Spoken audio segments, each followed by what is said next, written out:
जय Hind students, how are you all. Last session हमारा idioms and phrases था in which we had discuss some very important and interesting idioms। आज फिर मैं आपके लिए idioms का ही एक सेशन लेकर आई हूँ। So let us discuss some more important idioms। Okay, so let's start with the class. Okay, now first idiom students for today is burn one's finger। अब burn one finger का मतलब होता है getting into trouble by interfering in others affairs। मतलब जब आप किसी और के मैटर में इंटरफेयर करते हो और आप खुद ही फंस जाते हो। That is the meaning of this idiom burn one's fingers। Basically कहते हैं ना कि खुद ही अपने पैर पे कुल्हाड़ी मारना या खुद ही अपना हाथ आग में दे देना। That is the meaning of this। जब unnecessarily आप दो लोगों की लड़ाई के बीच में इंटरफेयर करते हो और आप ही बुरे बन जाते हैं या आप ही फंस जाते हैं, मतलब खुद ही अपने आप को मुसीबत में डालना। The next idiom is laugh one's head off। laugh one's head off का मतलब होता है laugh with a lot of enthusiasm। जब आप बहुत ज़्यादा खुश होते हो, you are overjoyed or you feel over enthusiastic। So that is the meaning of laugh one's head off। मतलब आप इतना हंसे कि actually you know your head is also gone। आपका हंस के जैसे कहते हैं ना कि बिल्कुल दिमाग काम नहीं कर रहा है या बिल्कुल head is also has been disappeared, something of that sort you can remember the idiom like this। so बहुत ज़्यादा हंसना, बहुत ज़्यादा खुश होना, laugh with a lot of enthusiasm and full of energy। okay, then the next idiom is play second fiddle। Play second fiddle होता है take an unimportant part, like second role play करना। लेट्स से अगर कोई movie है तो जो lead actor होता है उसका मेन रोल होता है, सपोर्टिंग एक्टर का सेकेंडरी रोल होता है, a little less important role than the main actor. So that is the meaning of the idiom to play second fiddle. तो प्ले सेकेंड फिडल का मतलब होता है द सपोर्टिंग रोल और the secondary role which is a little bit not so important as the lead role। so that is the meaning of the idiom to play second fiddle। then the next is through thick and thin। through thick and thin का मतलब होता है अच्छे और बुरे समय में। like अगर आपका फ्रेंड है वो आपके साथ अच्छे समय में भी है और वो हमेशा आपके साथ बुरे समय में भी रहता है। so that friend stays with you through thick and thin means under all conditions, good or bad, under all conditions good और बैड। तो अच्छे और बुरे समय दोनों में जब कोई आपके साथ रहता है, गुड और बैड टाइम्स, तब हम यूज करते हैं the idiom through thick and thin and it's a very important one. Alright, so please remember them. Next is put a spoke in one's wheel. Put a spoke in one's wheel का मतलब होता है upset once plan. अब मान लीजिए wheel क्या होता है, पहिया। आप अपनी गाड़ी में कहीं जा रहे हैं, if you see that the tyre is puncture और देयर इज समथिंग जिस वजह से आपकी गाड़ी नहीं चल पा रही है, there is something in the wheel जिसने ऑब्स्ट्रक्ट कर दिया आपके मूवमेंट को। सो आपका प्लान खराब हो गया, now you can not go until unless you get your car repaired और your tyre change. So that is the meaning of this idiom. So put a spoke in one's wheel का मतलब होता है किसी के प्लान जब बिल्कुल execute होने वाला हो उसमें कोई टोक लगा देना, उसमें कोई ऑब्स्टिकल या रुकावट डाल देना। So put a spoke in one's wheel का मतलब है to upset one's plan which is being executed। all right, then the next one at 6s and 7s, I'm sure most of you can relate to this, right? at 6s and 7s का मतलब होता है in a disorganized manner, chaos basically। जब कोई चीज उथल पुथल हो, ऑर्डर में ना हो। अब आप में से कितने स्टूडेंट्स हैं, टेल मी, जो अपनी नोट्स हैं, स्टडी मटेरियल है या बुक्स को प्रॉपर्ली रखते हैं? I think very few. तो जब आपकी किताबें इधर उधर फैली हुई होती हैं, नोट्स बिखरे हुए होते हैं, that is the meaning of at 6s and 7s। so your notes are always lying at 6s and 7s, मतलब not in a proper organized manner, उथल पुथल होना। all right, okay, then the next one is at home। to be और feel at home का मतलब होता है to be comfortable। अब मान लीजिए आपके घर कोई गेस्ट आता है तो आप अपने गेस्ट को क्या बोल सकते हैं, प्लीज फील एट होम। मतलब जैसे आप अपने घर पे कंफर्टेबली रहते हैं, यहाँ पर भी आप वैसा ही महसूस करिए, यहाँ पर भी बिना हेजिटेशन के कंफर्टेबली रहिए। So to be at home का मतलब है to feel comfortable. Now you can use this phrase जब आपके घर कोई गेस्ट आए। सो प्लीज अब आप उनको क्या बोलेंगे, be at home. Okay, next is at sea. At sea का मतलब होता है to be lost, to be confused. अब देखिए sea is vast, it's infinite, you can not measure it. So to be at sea means you're totally lost, confused, where to start, where to end, कौन सा कहाँ जाना है, you cannot see the starting point, you cannot see the end of the sea, so you're totally in a dilemma, you're totally lost and confused. So see, these are the different ways, tricks I'm explaining you, जिनसे आप कुछ कुछ hints बना के idioms को याद रख सकते हैं, you can retain the meaning. So at sea का मतलब होता है completely lost and confused. Then the next is to beat about the bush. To beat about the to beat about the bush का मतलब होता है talk irrelevantly, मतलब बेकार की बात करना. Now some people have a habit of talking nonsense, या बिल्कुल बेकार की बातें करना जो practically नहीं है, logic नहीं है, या जिनका बिल्कुल meaningless talks. So that is the meaning of beat about the bush. So we should never beat about the bush, it's a very bad habit. So to beat about the bush का मतलब होता है to talk irrelevantly. Okay, then the next is add fuel to fire. Add fuel to fire का मतलब होता है आग में घी डालना.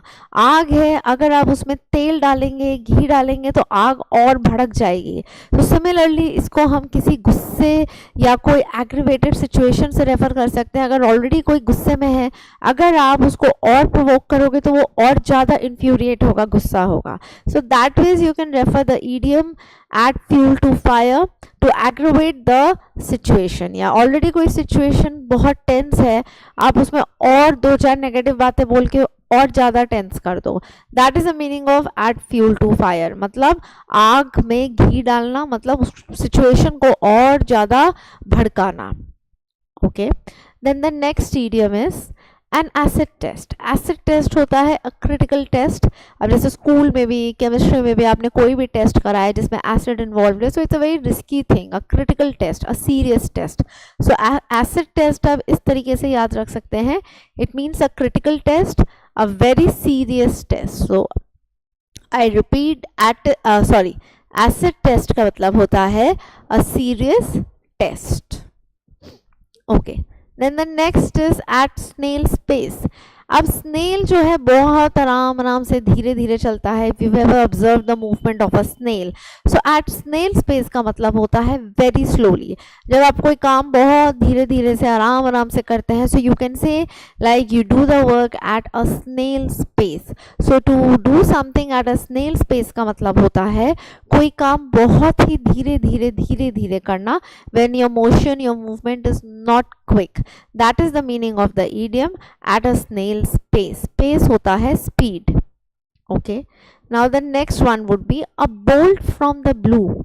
Now see, blue जो color है idioms में generally refers to unexpected. Blue refers to water also, और ईडियम्स में आप देखेंगे ब्लू कलर वर्ड जहाँ यूज हो रहा है ये जनरली रेफर कर रहा है फॉर अनएक्सपेक्टेड थिंग्स. अब जैसे ये ईडियम है अ बोल्ट फ्रॉम द ब्लू, तो इसका मतलब क्या निकला, समथिंग अनएक्सपेक्टेड. कोई न्यूज़ है जैसे आपको एक्सपेक्ट नहीं करी थी, आपको एकदम से सुनने को मिली, so you can say it was a bolt from blue. या कोई पर्सन है, आपने उम्मीद नहीं करा था, एकदम से आपसे मिलने आ जाए, समथिंग ऑफ दैट सॉर्ट, आपको एकदम से दिख जाए, तो आप बोल सकते हैं it was a bolt from blue. So a bolt from blue का मतलब होता है when something happens unexpectedly, आपने उम्मीद ना करी हो और वो चीज़ या वो काम हो जाए. अब इसी तरीके से एक और idiom होता है out of the blue. So out of the blue का भी यही मतलब होता है out of, like you don't know वो काम हुआ कैसे, तो unexpected. So out of the blue का मतलब होता है अनएक्सपेक्टेड. देन एक और इडियम होता है once in a blue moon. Once in a blue moon का मतलब भी यही होता है, जैसे ईद का चांद अनएक्सपेक्टेडली कभी कभार कोई आपको दिख जाए, कोई मिलने आ जाए, तो आप कह सकते हो once in a blue moon. या कोई काम साल में एक बार करते हो, so once in a blue moon. So blue word आप देखेंगे generally refers to unexpected things happening. Okay, let us move to the next one. Build castles in the air. Castles होते हैं महल. Basically कहते हैं ना ख्याली पुलाव बनाना. To build castles in the air, make imaginary schemes, means something which is not real, which is fictitious, right? Means basically which is fake. Imagine कर रहे हो आप. Okay.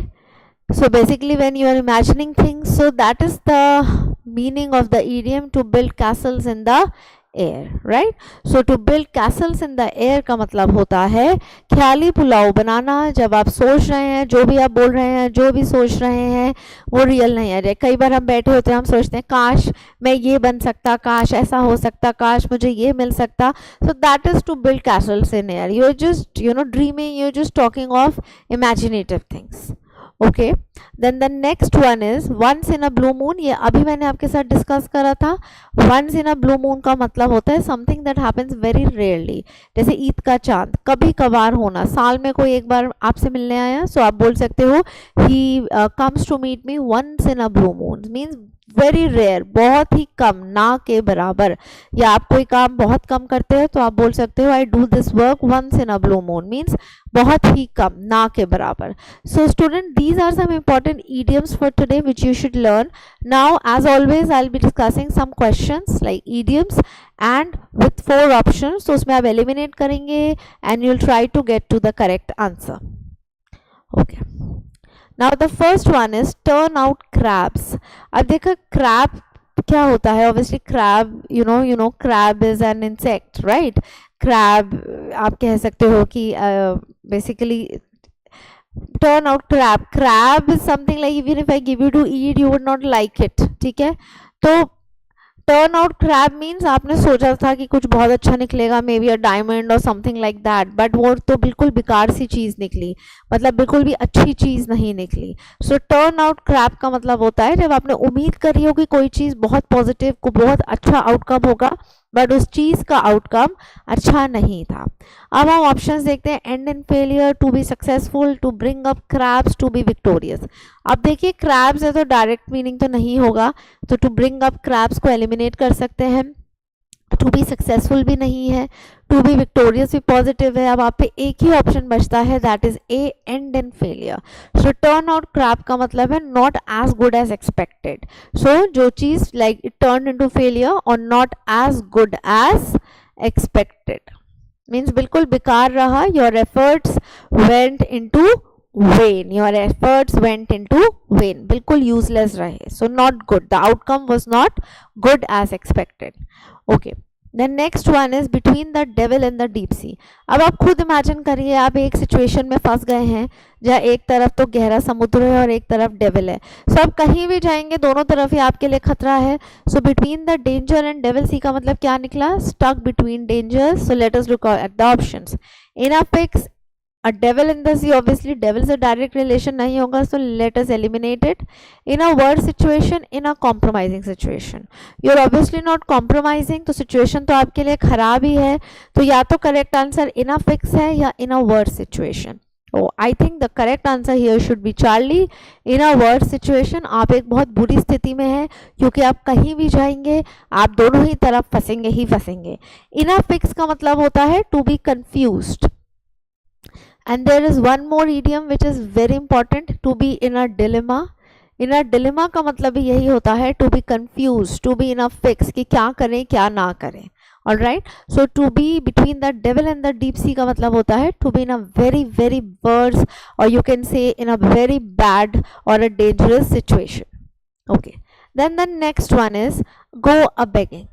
Okay, go a begging के options देखते हैं। go in vain, go for begging, beg for going और request for something। अब देखिए beg से इसका direct relation नहीं होगा।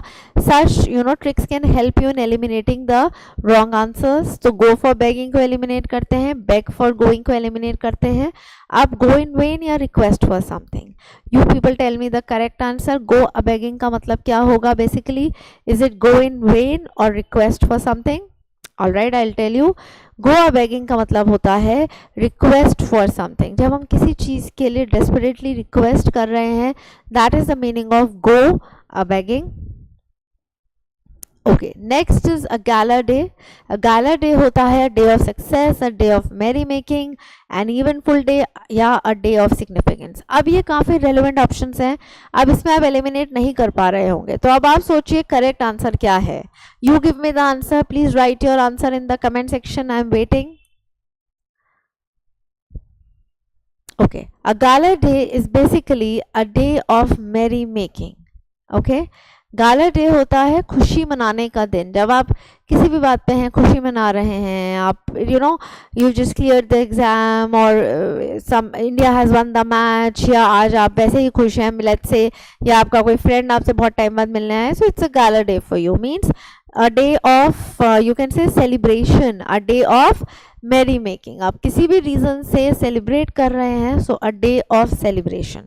सो success, eventful and significance, kind of near options थे, they were quite the you can say nearest options, but they were wrong. Day of success नहीं है, eventful means important और significant day होता है, वो नहीं है. It means generally when you are happy about something and you're just celebrating, that is a gala day for you.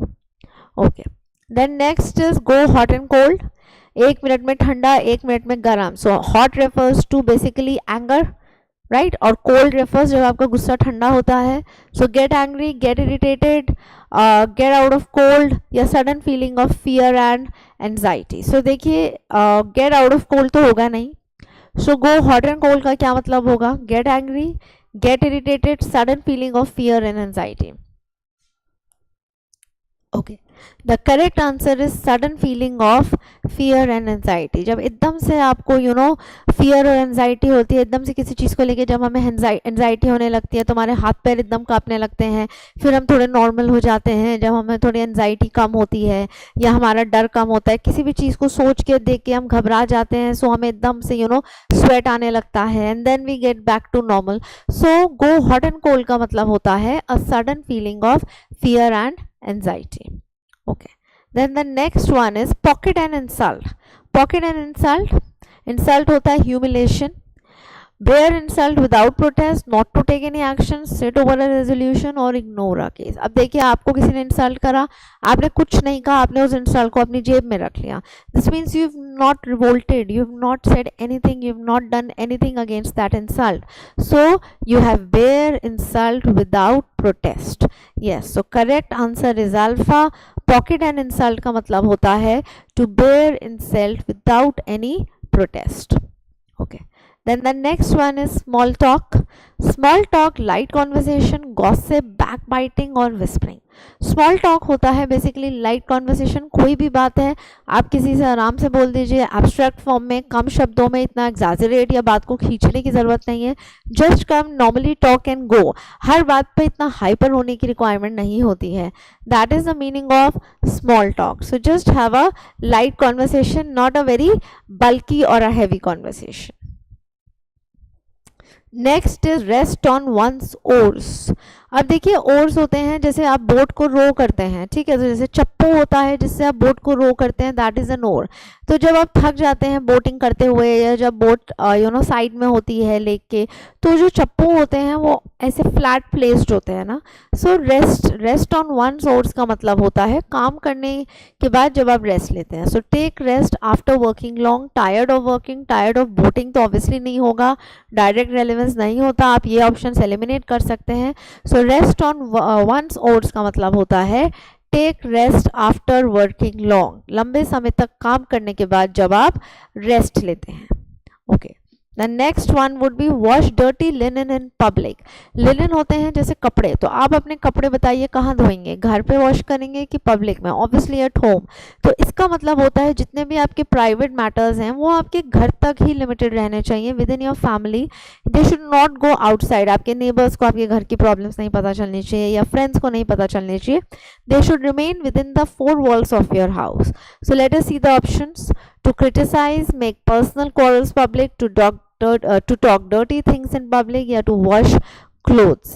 All right, the correct answer is to make personal quarrels public. So wash dirty linen in public का मतलब होता है जब हम अपने घरेलू मामलों को दुनिया के सामने दिखा देते हैं, पता चल जाता है लोगों को. That is the meaning of this idiom.